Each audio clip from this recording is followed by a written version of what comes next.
കേരളത്തിലെ രാഷ്ട്രീയ കക്ഷികളും പൊതുസമൂഹവും മാധ്യമങ്ങളും ഒട്ടും പ്രതീക്ഷിക്കാതിരുന്ന ഒരു സന്ദർഭത്തിലാണ് തെരഞ്ഞെടുപ്പ് കമ്മീഷൻ നിലമ്പൂരെ ഉപതെരഞ്ഞെടുപ്പിന്റെ തീയതി പ്രഖ്യാപിച്ചത്. മാത്രവുമല്ല, ഇന്ത്യ ആകമാനം ഇപ്പോൾ ചർച്ച ചെയ്യപ്പെട്ടുകൊണ്ടിരിക്കുന്നത് ഓപ്പറേഷൻ സിന്ദൂരും അതിൻ്റെ അനന്തര ഫലങ്ങളെക്കുറിച്ചുമൊക്കെയാണ്. കേന്ദ്ര സമിതികളൊക്കെ വിദേശ രാജ്യങ്ങൾ സന്ദർശിച്ചുകൊണ്ടിരിക്കുകയാണ്. അതൊക്കെയാണ് പൊതുവെ മാധ്യമങ്ങളൊക്കെ ചർച്ച ചെയ്തുകൊണ്ടിരുന്നത്.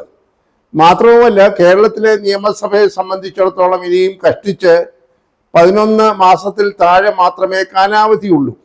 അപ്പോൾ അങ്ങനെയുള്ള ഒരു നിയമസഭയിലേക്ക് ഇനിയും എന്തിന് ഒരു ഉപതെരഞ്ഞെടുപ്പ് നടത്തണം എന്ന ഒരു ചോദ്യം പൊതുവെ എല്ലാവരും ചോദിച്ചിരുന്നു. അതുകൊണ്ട് ഇനിയും ഒരു ഉപതെരഞ്ഞെടുപ്പ് ഉണ്ടാവുകയില്ല എന്ന ഏകദേശ ധാരണയിലിരിക്കുമ്പോഴാണ് പൊടുന്നനവേ തെരഞ്ഞെടുപ്പ് കമ്മീഷൻ തെരഞ്ഞെടുപ്പ് തീയതിയുമായി നിലമ്പൂര് ഉപതെരഞ്ഞെടുപ്പുമായി മുന്നോട്ട് വന്നത്. സ്വാഭാവികമായി അങ്ങനൊരു മുന്നറിയിപ്പ് വന്നു കഴിഞ്ഞാൽ പിന്നെ രാഷ്ട്രീയ കക്ഷികൾക്ക് അടങ്ങിയിരിക്കാനായി സാധിക്കുകയില്ല. വരുന്നത് അവർ നേരിടുക മാത്രമേ നിവർത്തിയുള്ളൂ. അങ്ങനെ വന്നപ്പോൾ ഇനി തീയതിയെക്കുറിച്ചുള്ളതോ അല്ലെങ്കിൽ നടത്തിപ്പിന്റെ മറ്റു കാര്യങ്ങളിലേക്കോ കൂടുതൽ ചർച്ചയ്ക്ക് പോകാതെ 3 മുന്നണികളും കേരളത്തിലെ LDF, അതുപോലെ UDF, അതുപോലെ NDA 3 മുന്നണികളും വളരെ സജീവമായി ഇതിന്റെ ഒരുക്കങ്ങൾ ഇതിനോടകം തന്നെ ആരംഭിച്ചു കഴിഞ്ഞു. ഇനിയും 1 മാസത്തിൽ താഴെ മാത്രമേ ഉള്ളൂ ഈ തെരഞ്ഞെടുപ്പ് തീയതി അനുസരിച്ച് തെരഞ്ഞെടുപ്പ് നടക്കാൻ. അങ്ങനെ വരുമ്പോൾ അതിവേഗത്തിൽ രാഷ്ട്രീയ കക്ഷികൾ ഒരുക്കങ്ങൾ നടത്തിയെങ്കിൽ മാത്രമേ കാര്യമായ രീതിയിൽ അവർക്ക് പ്രവർത്തന രംഗത്തിറങ്ങാനായി സാധിക്കുകയുള്ളൂ. അതിനിടയിൽ ഉണ്ടാകാൻ പോകുന്ന ഒരു വൈതരണിയും രാഷ്ട്രീയ കക്ഷികളെ വല്ലാതെ അലട്ടുന്നുണ്ട്. കാരണം കേരളത്തെ സംബന്ധിച്ചിടത്തോളം കാലവർഷം അതിഗൗരവമായി ആരംഭിച്ചു കഴിഞ്ഞിരിക്കുന്നു. ഇതിന്റെ പ്രത്യാഘാതങ്ങൾ എത്രയൊക്കെ ആകും എന്നുള്ളതിനെ കുറിച്ച് ആർക്കും നിർണ്ണയിക്കാനാവുകയില്ല. ഇപ്പോൾ തന്നെ ഉത്തര കേരളത്തിലൊക്കെ പലതരത്തിൽ മലയിടിച്ചിലും അതുപോലെ തന്നെ മറ്റ് പ്രകൃതി ദുരന്തങ്ങളുമൊക്കെ ഉണ്ടാകുന്നതിന്റെ സൂചനകൾ കണ്ടിരിക്കുന്നു. പുഴകളൊക്കെ നിറഞ്ഞൊഴുകുകയാണ്. ഡാമിലെ വെള്ളത്തിന്റെ നിരപ്പൊക്കെ വളരെ ഉയർന്നുകൊണ്ടിരിക്കുന്നു. റോഡുകളൊക്കെ വിള്ളൽ ബാധിച്ച് ഒളിച്ചു പോയിക്കൊണ്ടിരിക്കുന്നു.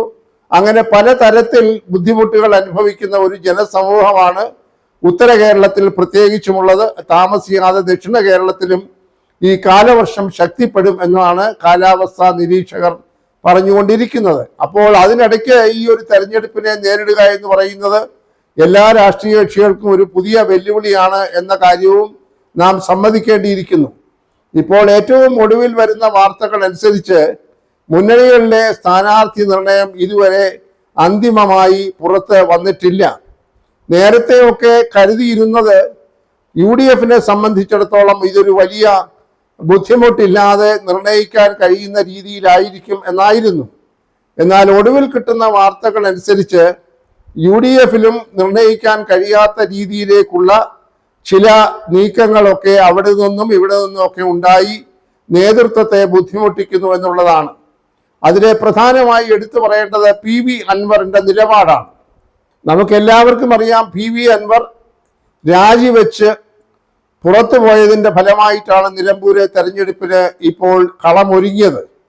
അപ്പോൾ PV അൻവർ ആവർത്തിച്ച് പ്രഖ്യാപിക്കുന്നു, നിരന്തരമായി പ്രഖ്യാപിക്കുന്നു, എന്നെ സംബന്ധിച്ചിടത്തോളം പിണറായിസത്തിന്റെയും മരുമോനിസത്തിന്റെയും ഒരവസാനത്തെ പോരാട്ടമായിട്ടാണ് ഞാൻ നിലമ്പൂരെ തെരഞ്ഞെടുപ്പ് കാണുന്നത് എന്നാണ്.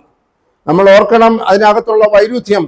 ഇടതുപക്ഷ ജനാധിപത്യ മുന്നണിയുടെ സ്വതന്ത്രനായിട്ടാണ് PV അൻവർ നിലമ്പൂരിൽ നിന്ന് കഴിഞ്ഞ തെരഞ്ഞെടുപ്പിൽ വിജയിച്ചത്. അതേ PV അൻവർ ആണ് 1 വർഷം തികയാനിരിക്കെ ഇടതു മുന്നണിയിൽ നിന്ന് രാജിവെച്ച് പുറത്തു വരികയും ഇടതു മുന്നണിയുടെ കാരണഭൂതനായിട്ടുള്ള പിണറായി വിജയനെ ശക്തമായി വിമർശിച്ചുകൊണ്ട് പിണറായി വിജയന്റെ മരുമകൻ കൂടിയായ പൊതുമരാമത്ത് മന്ത്രിയെ വളരെ കർശനമായി വിമർശിച്ചുകൊണ്ട് കുറെ നാളുകളായി രംഗത്ത് നിൽക്കുന്നത്. അതിനുശേഷമാണല്ലോ PV അൻവർ UDFന്റെ ഭാഗമായി തീരുന്നതിനായി നടത്തിയ ശ്രമങ്ങൾ. അത് നാം എല്ലാവരും കണ്ടതാണ്. വളരെ ദീർഘനാളുകളായി UDFൽ പ്രവേശിക്കുന്നതിനെ സംബന്ധിച്ചുള്ള ചർച്ചകൾ നടന്നു വരികയായിരുന്നു. അതിനിടയ്ക്ക് തന്നെ അദ്ദേഹം സ്വന്തം നിലയിൽ തൃണമൂൽ കോൺഗ്രസിന്റെ ഭാഗമായി കേരളത്തിന്റെ ഘടകത്തിന്റെ ഒരുപക്ഷെ നേതൃസ്ഥാനത്ത് തന്നെ വന്ന് സ്വയം പ്രഖ്യാപിച്ച അദ്ദേഹം കേരളത്തിലെ തൃണമൂൽ കോൺഗ്രസ് പാർട്ടിയുടെ ആളായി മാറിക്കഴിഞ്ഞു. അപ്പോൾ അവിടെ ദേശീയമായി തൃണമൂൽ കോൺഗ്രസ് ഇന്ത്യൻ നാഷണൽ കോൺഗ്രസുമായുള്ള ബന്ധം നല്ലതല്ലാത്തത് കൊണ്ട് ഇന്ത്യൻ നാഷണൽ കോൺഗ്രസ് നേതൃത്വം കൊടുക്കുന്നതായിട്ടുള്ള കേരളത്തിലെ UDF മുന്നണിയിൽ നേരിട്ട് തൃണമൂൽ കോൺഗ്രസിനെ ചേർക്കാനായി സാങ്കേതികമായ ചില ബുദ്ധിമുട്ടുകളുണ്ട്. ആ ബുദ്ധിമുട്ടുകളൊക്കെ കോൺഗ്രസിന്റെ നേതാക്കൾ പലപ്പോഴായി പുറത്ത് പറയുകയും ആ വിഷയം ഉൾപ്പെടെ PV അൻവറുമായി ചർച്ച ചെയ്യുകയും ചെയ്തതാണ്. അതിനുശേഷമാണ് ഒരു ധാരണ എന്ന മട്ടിൽ UDFന്റെ അസോസിയേറ്റ് മെമ്പറായി തൃണമൂൽ കോൺഗ്രസിനെ ഉൾപ്പെടുത്താം. അതായത് KK രമ പ്രതിനിധാനം ചെയ്യുന്ന ഈ CMBA പോലെയുള്ള കക്ഷികളുടെ കൂട്ടത്തിൽ ഈ പിണറായി വിജയനെ എതിർത്ത് നിന്നതായ അൻവറേയും കൂടെ ചേർത്തുള്ള ഒരു സംവിധാനത്തിലേക്ക് പോകാമെന്നുള്ള ഒരു ധാരണയിൽ എത്തിയത്. എന്നാൽ ഇപ്പോൾ അവിടെയും ചില കല്ലുകടികൾ ഉണ്ടാകുന്നു എന്നാണ് ഏറ്റവും വൈകി കിട്ടുന്ന വാർത്ത. PV അൻവർ എക്കാലവും പറഞ്ഞിട്ടുള്ളത് നിലമ്പൂർ നിയമസഭാ മണ്ഡലത്തിന്റെ ഒരു പ്രത്യേക ഭൂമിശാസ്ത്രവും അതിൻ്റെ സാമൂഹ്യ പശ്ചാത്തലവും പരിഗണിക്കുമ്പോൾ അവിടെ ഒരു ക്രൈസ്തവ സ്ഥാനാർത്ഥി വരുന്നതാണ് നല്ലത് എന്നുള്ളതാണ്. അതിൻ്റെ പ്രധാനമായ കാരണം ധാരാളം ക്രൈസ്തവ കുടിയേറ്റക്കാർ കിഴക്കൻ മേഖലയിൽ പാർക്കുന്ന ഒരു മണ്ഡലമാണ് ഈ നിലമ്പൂർ മണ്ഡലം. അവരനുഭവിക്കുന്ന ദുരിതങ്ങളൊക്കെ വളരെ വലുതാണ്. കാരണം അവർ കാർഷിക വൃത്തിയിൽ ഏർപ്പെട്ടിരിക്കുന്ന കുടിയേറ്റ കർഷകരാണ്.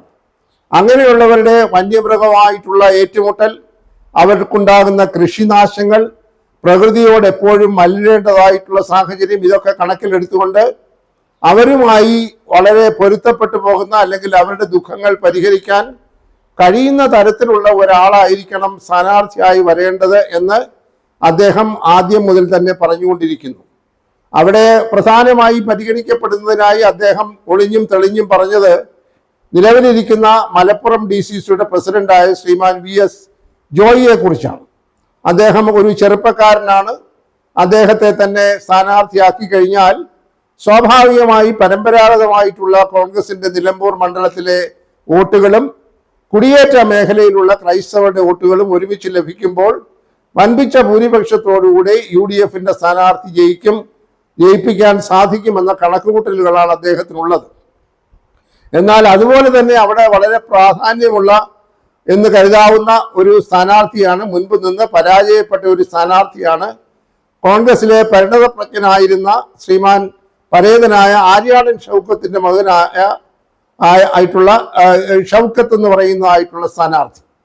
അദ്ദേഹത്തെ സ്ഥാനാർത്ഥിയാക്കണം എന്നുള്ള ഒരു അഭിപ്രായവും പൊതുവെ കുറെ നാളുകളായി പുറത്തു വരുന്നുണ്ട്. അങ്ങനെ ഈ ആര്യാടൻ ഷൗക്കത്തിനെ സ്ഥാനാർത്ഥിയാക്കി കഴിഞ്ഞാൽ പരോക്ഷമായി മുസ്ലിം ലീഗിന്റെ പിന്തുണയും പൂർണ്ണമായി ലഭിക്കാനുള്ള സാധ്യതയുണ്ട്. അങ്ങനെ വരുമ്പോൾ തെരഞ്ഞെടുപ്പ് അനായാസമായി UDF സ്ഥാനാർത്ഥിക്ക് വിജയിക്കാൻ കഴിയും എന്നുള്ള ഒരു കണക്കുകൂട്ടലുകളുമുണ്ട്. എന്തൊക്കെ പറഞ്ഞാലും എത്രയൊക്കെ രാഷ്ട്രീയം പറഞ്ഞാലും ഒരളവ് വരെ കേരളത്തിൽ നിന്ന് മാത്രമല്ല കേരളത്തിന് പുറത്തും ഈ ജാതി മത പ്രസ്ഥാനങ്ങളുടെ ഒരു സ്വാധീനം ഒളിഞ്ഞും തെളിഞ്ഞും തെരഞ്ഞെടുപ്പുകളിൽ പ്രതിഫലിക്കുമെന്നുള്ളത് വളരെ വ്യക്തമാണ്. അപ്പോൾ ആര്യാടൻ ഷൗക്കത്തിനെ നിർത്തിക്കഴിഞ്ഞാൽ ഉണ്ടാകാവുന്ന നേട്ടങ്ങൾ ഒരു ഭാഗത്ത്, VS ജോയിയെ നിർത്തിക്കഴിഞ്ഞാൽ ഉണ്ടാകാവുന്ന നേട്ടങ്ങൾ മറുഭാഗത്ത്, ഇങ്ങനെ രണ്ടും തുല്യ ശക്തികൾ തമ്മിലുള്ള ഒരു ചെറിയ അഭിപ്രായ ഭിന്നതയിൽ തന്നെയാണ് ഇപ്പോൾ കാര്യങ്ങൾ നിൽക്കുന്നത്. അതിനിടയ്ക്ക് കേൾക്കുന്നത് PV അൻവർ നിലപാട് കുറെ കൂടെ കടുപ്പിക്കുന്നു. അദ്ദേഹം മുന്നോട്ട് വെച്ചതായ സ്ഥാനാർത്ഥിക്ക് തന്നെ വേണം മുൻഗണന കൊടുക്കാൻ.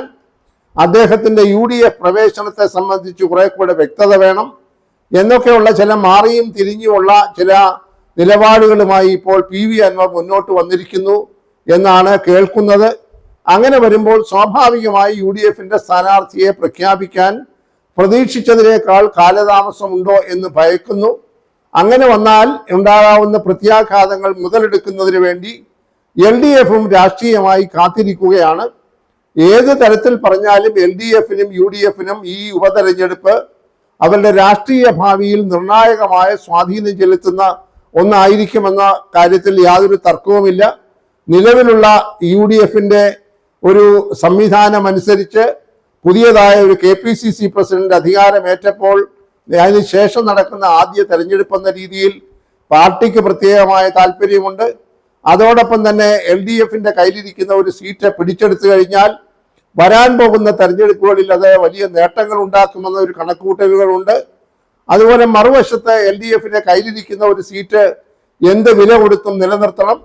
മാത്രവുമല്ല അവരെ കൈവിട്ടു പോയ PV അൻവർ ഒന്നുമല്ല, അയാളുടെ രാഷ്ട്രീയ ഭാവിയും എന്നേക്കുമായി ഇരുട്ടിൽ ആകണം എന്ന ദുഷ്ടചിന്തയും ഉണ്ട് എന്ന് പറഞ്ഞാലും അധികപ്പറ്റാവുകയില്ല. അതുകൊണ്ട് ഒരു ഉപതെരഞ്ഞെടുപ്പാണെങ്കിലും ശരി, 10 മാസക്കാലത്തേക്കുള്ള ഒരു തെരഞ്ഞെടുപ്പാണെങ്കിലും ശരി, വരാൻ പോകുന്ന തദ്ദേശ സ്വയംഭരണ തെരഞ്ഞെടുപ്പും അതോടൊപ്പം തന്നെ 2026 മാർച്ച് ഏപ്രിൽ മാസങ്ങളിൽ നടക്കാൻ പോകുന്ന നിയമസഭാ തെരഞ്ഞെടുപ്പും ഈ തെരഞ്ഞെടുപ്പ് വിജയത്തിന്റെയോ പരാജയത്തിന്റെയോ സൂചകങ്ങളായിരിക്കും രണ്ട് മുന്നണികൾക്കും എന്നുള്ള ഒരു യാഥാർത്ഥ്യം മുൻപിൽ നിൽക്കുന്നുണ്ട്. എന്തായാലും ഒട്ടും വൈകാതെ തന്നെ സ്ഥാനാർത്ഥി പ്രഖ്യാപനം ഉണ്ടാകും എന്നാണ് പ്രതീക്ഷിക്കുന്നത്. ഇടതുപക്ഷ ജനാധിപത്യ മുന്നണിയുടെ സ്ഥാനാർത്ഥി പ്രഖ്യാപനം ഒരു പക്ഷേ ഈ UDFന്റെ സ്ഥാനാർത്ഥി പ്രഖ്യാപനത്തിന് ശേഷമേ ഉണ്ടാകാൻ രാഷ്ട്രീയപരമായ കാരണങ്ങളാൽ സാധ്യതയുള്ളൂ. BJPയെ സംബന്ധിച്ച് അവർക്ക് നഷ്ടപ്പെടാനും നേടാനും ഒന്നുമില്ലാത്തത് കൊണ്ട് അവർ ഈ തെരഞ്ഞെടുപ്പിനെ ഗൗരവമായി എടുക്കുന്നില്ല എന്ന സൂചനകൾ BJPയുടെയും പുതിയ സംസ്ഥാന അധ്യക്ഷനായി വന്ന ശ്രീ രാജീവ് ചന്ദ്രശേഖർ തന്നെ പറഞ്ഞും പറയാതെയും സൂചിപ്പിച്ചിട്ടുണ്ട്. എന്ത് പറഞ്ഞാലും ശരി, നിലമ്പൂരിൽ നടക്കാൻ പോകുന്ന ഉപതെരഞ്ഞെടുപ്പ് ഒരുപാട് രാഷ്ട്രീയ പ്രത്യാഘാതങ്ങൾ ഉണ്ടാക്കുന്നതാണ്. വരും തെരഞ്ഞെടുപ്പുകളുടെ ചില സൂചകങ്ങളാണ്. ഇതൊരു ക്വാർട്ടർ ഫൈനൽസ് ആണ് എന്ന് പറഞ്ഞാലും അധികപ്പറ്റല്ല. സെമി ഫൈനൽസ് തദ്ദേശ സ്വയംഭരണ സ്ഥാപനങ്ങളുടെ തെരഞ്ഞെടുപ്പാണ്. ഫൈനൽസ് 2026 നടക്കുന്ന നിയമസഭാ തെരഞ്ഞെടുപ്പാണ് എന്ന രീതിയിൽ ഇതിനെ ഒന്ന് നിർവചിച്ചാലും അത് സ്വാഭാവികം തന്നെയാണ്. ഏതായാലും UDFൽ ഇപ്പോൾ ഒടുവിലുണ്ടായിരിക്കുന്ന കാർമേഘങ്ങൾ ഒഴിച്ചു മാറ്റി അവർ എത്രയും വേഗം സ്ഥാനാർത്ഥിയുടെ പേരുമായി രംഗത്ത് വരുമെന്നാണ് പൊതുസമൂഹവും മാധ്യമങ്ങളും ജിജ്ഞാസയോടുകൂടെ കാത്തിരിക്കുന്നത്. 24 മണിക്കൂറിനകം സ്ഥാനാർത്ഥിയെ പ്രഖ്യാപിക്കുമെന്ന് ഇന്നലെ കൂടി പ്രതിപക്ഷ നേതാവ് ശ്രീ VD സതീശൻ മാധ്യമങ്ങളോട് പറഞ്ഞതാണ്. അതുകൊണ്ട് ഇനി അവർക്ക് അധികം നേരം കാത്തിരിക്കാനായി സാധ്യമല്ല.